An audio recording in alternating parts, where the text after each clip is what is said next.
গতকাল রাতে আমাদের কাছে একটা গোপন সংবাদ আসে যে কৃষ্ণনগর ছাত্র সংঘের কাছে একদল যুবক ড্রাগস কেনাবেচা করছে।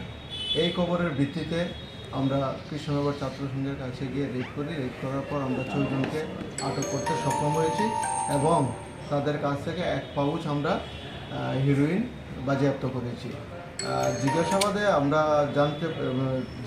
আমরা জানছি যে তারা আরও 5টা পাউচ অলরেডি বিক্রি করে দিয়েছে এবং তাদের বিরুদ্ধে আমরা এনডিপিএস একটা মামলা নিয়েছি, যার number West Agartala PS case number 47/2024 under section 22B and 29 of NDPS act. আজকে সবাইকে পুলিশ রিমান্ড চেয়ে আদালতে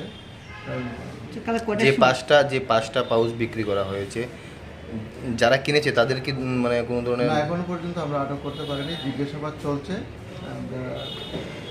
পার্ট অফ ইনভেস্টিগেশন।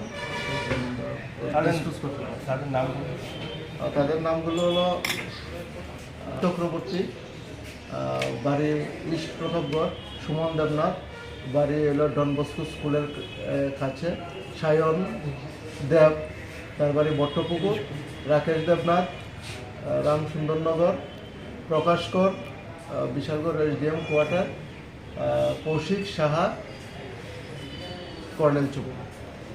কালকে কটার সময় দর্শন তাহলে? কালকে অনুমান 10:30-11টা।